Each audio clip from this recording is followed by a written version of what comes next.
Hi guys, welcome to your channel Barnwal Tutorials. Here I am Vikas Kumar Barnwal. You are watching top 10 daily current affairs, which is very important for the all competitive examinations, especially Railway Group D, NTPC, banking examinations, and all state PSC. So friends, let's start our current affairs. Before we know the some important news of our country. So friends, let's start.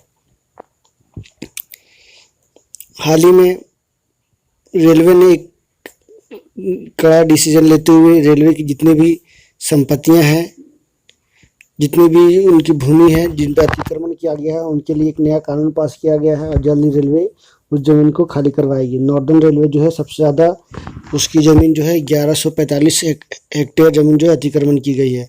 दूसरे स्थान पर दक्षिण पूर्व railway है जिसकी 182 hectare रकबे पर अतिक्रमण लोगों के द्वारा किया गया है। तो रेल मंत्रालय जल्द ही इस पर एक नया निर्णय लेने वाली है, सख्त निर्णय कानून बनाने वाली है और लोगों को जल्द से जल्द उस जगह को खाली करवाएगी। इसके साथ ही आगे बढ़ते हुए जानते हैं आरक्षण कोटे से नौकरी नहीं चाहती हैं महिलाएं, ऐसा कहना है मध्य प्रदेश की महिलाओं का। लगभग 200 महिलाओं ने महिला आरक्षण खत्म करने को कहा है और राष्ट्रपति को ये पत्र लिखकर भेजा है।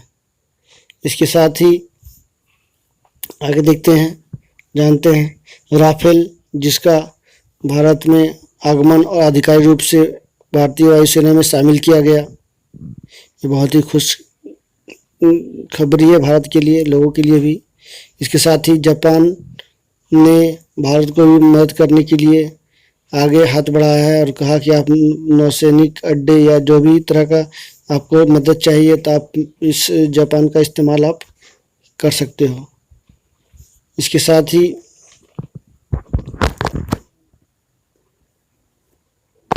जो रिलायंस कंपनी इंडिया की है, प्राइवेट कंपनी रिलायंस रिटेल, वो अपनी कुछ हिस्सेदारी बेचने वाली है।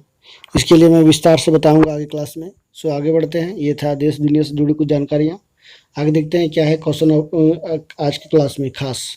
तो पहला है आज का खास क्लास में क्वेश्चन ऑफ द डे। उसके बाद है आज का इतिहास।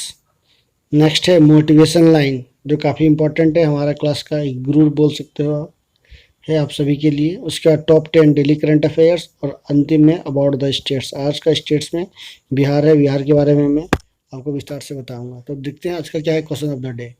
मानसून सत्र में सांसदों की हाजिरी कोरोना के कारण अब मोबाइल पर लगेगी। इसके लिए एक मोबाइल एप्लीकेशन तैयार की गई है जो संसद परिसर में आने के बाद एक्टिवेट होगी। सांसद अपने मोबाइल से फ़ोटो खींचेंगे और हाजिरी लग जाएगी, यानी उनको वहाँ पे हाजिरी लगाने के लिए ज़्यादा समय का या अंदर आने का ज़रूरत नहीं पड़ेगा, समय नहीं देना होगा, वो एक एप्लीकेशन के माध्यम से अपना हाजिरी लगा सकते हैं। तो एक अच्छी इनिशिएटिव लाई गई है ताकि कोरोना से बचा जा सके। जितने भी बुजुर्ग सांसद हैं उनको भी कोरोना से बचाव में एक राहत मिलेगी।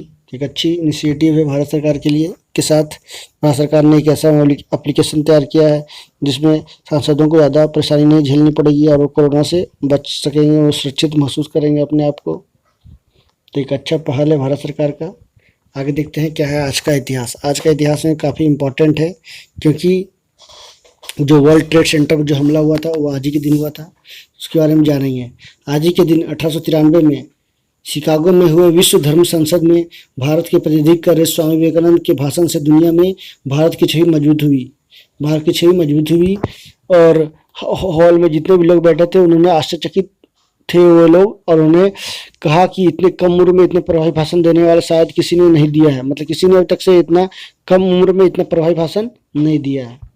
आगे देखते हैं आज ही के दिन 2001 में अमेरिका में अलकायदा के आतंकियों ने 4 विमानों का अपहरण कर 2 वर्ल्ड ट्रेड सेंटर से टकरा दिया और एक पेंटागन में गिरा दिया था, जिससे करीब इस हमले में 19 आतंकवादी और करीब 3000 लोग मारे गए थे जो 70 देशों के नागरिक थे। तो ये आपने देखा, ये पेंटागन में भी एक पेंटागन में भी विमान को गिराया गया था। आगे देखते हैं आज ही के दिन 1895 में स्वतंत्रता सेनानी सामाजिक कार्यकर्ता और गांधीवादी नेता आचार्य विनोबा भावे है ना। आचार्य विनोबा भावे, उनकी एक यूनिवर्सिटी भी है झारखंड में। उनके नाम से आचार्य विनोबा भावे का जन्म महाराष्ट्र में हुआ था। उनका वास्तविक नाम विनायक नरहरि भावे था। रमन मैग्सेसे पुरस्कार पाने वाले पहले भारतीय बने और मरणोपरांत 1983 में भारत रत्न से सम्मानित भी किया गया। तो ये था आज का इतिहास। आगे देखते हैं क्या है आज का motivation line. Don't let what you can't do interfere with what you can do. यानी आप क्या जो करते हो उस पर आप इंटरफियर मत करो। यानी आप don't let what you can't do interfere with what you can do. यानी आप वो इंटरफियर मत करो कि आप क्या करने वाले हो या जो आप कर सकते हो। आप अपने आप को समझो कि मैं एक ट्रस्ट, एक सेल्फ कॉन्फिडेंस के साथ मैं अपना मोटिवेशन मतलब अपना वर्क को, अपना फ्यूचर को आगे बढ़ा रहा हूँ और एक कॉन्फिडेंस के साथ आप आगे बढ़ो। तो ये है जॉन वुडन का कोटेशन। आगे देखते हैं करंट अफेयर्स। करंट अफेयर्स में क्या है खास, उसके बारे में विस्तार से जानेंगे, क्योंकि आने वाला समय में बहुत सारे एग्जामों का समय है। नीट का एग्जाम होने वाला है, नेट का एग्जाम होने वाला है, रेलवे की एग्जामिनेशन होने वाली है और भी स्टेट्स जो है एग्जाम लेंगे। तो देखते हैं आज का पहला करंट अफेयर्स क्या है।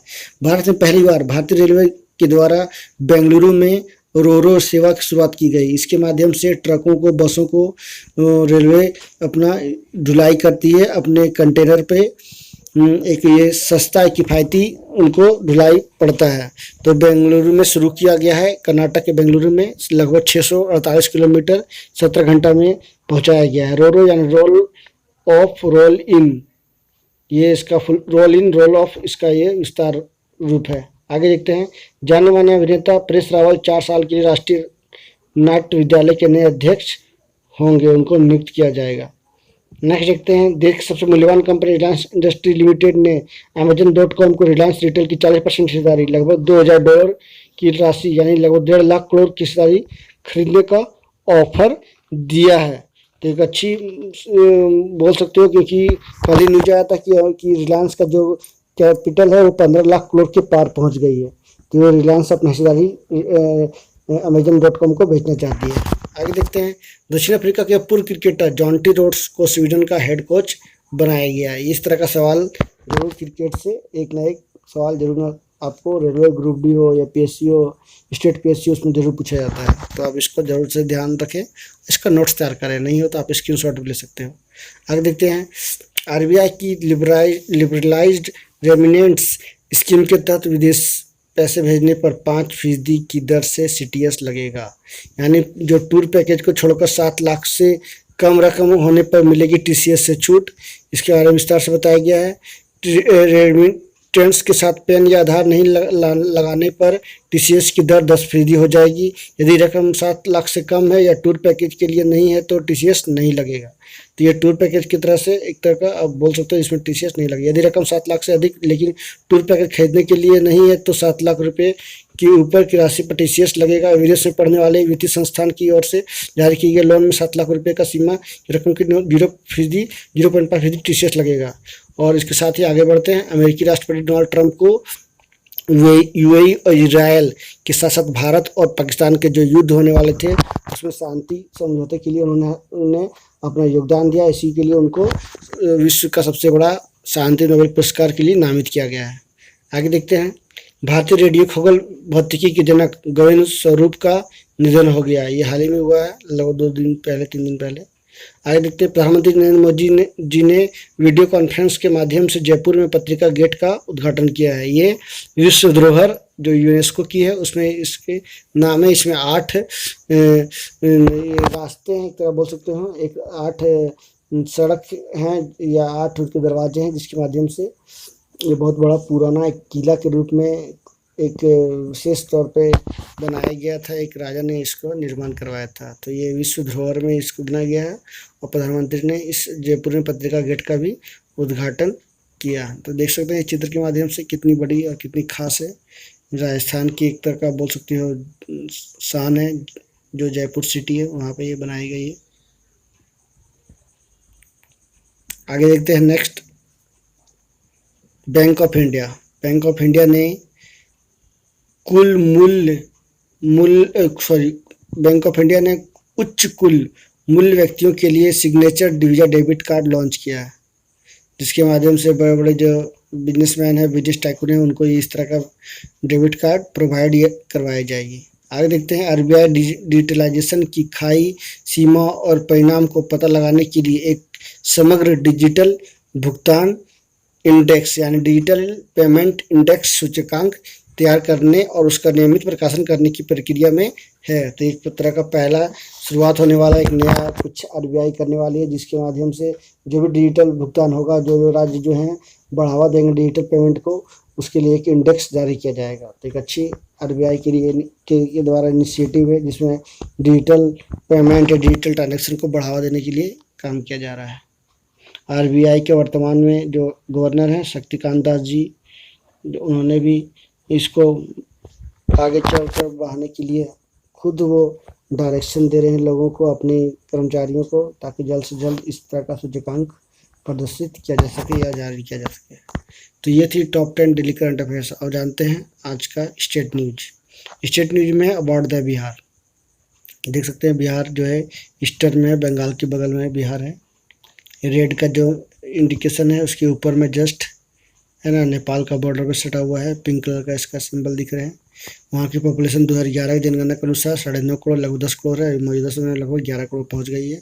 लिटरेसी रेट लगभग अभी हाल ही में आई थी, बिहार की सुधार हुई थी। आंध्र प्रदेश की स्थिति खराब है। तो विश्व साक्षरता दिवस के मौके पर यह लिटरेसी रेट एनएसओ के द्वारा जारी किया गया था, जिसमें हमेशा केरला प्रथम स्थान पर रहा। सबसे खराब स्थिति आंध्र प्रदेश की थी, 60% करीब करीब थी उसकी लिटरेसी रेट। तो गवर्नर कौन है? फागू चौहान। सेक्स रेशियो यहाँ पे कितना है? 918, 1000 पुरुषों में 918 महिलाएं हैं। तो स्थिति बहुत ही खराब है। ये 2011 जनगणना के अनुसार अभी आंकड़े जारी नहीं किए गए। 2021 में जनगणना जो होने वाले थे वो कोरोना कारण से रोक दिए गए हैं। तो उसके बाद कुछ सुधार जरूर हुआ है। कैपिटल क्या है? पटना। चीफ मिनिस्टर अभी वर्तमान में नीतीश कुमार है। वहाँ भी हाल ही में इलेक्शन होने वाला है। वहाँ पे टोटल नंबर ऑफ डिस्ट्रिक्ट कितने हैं?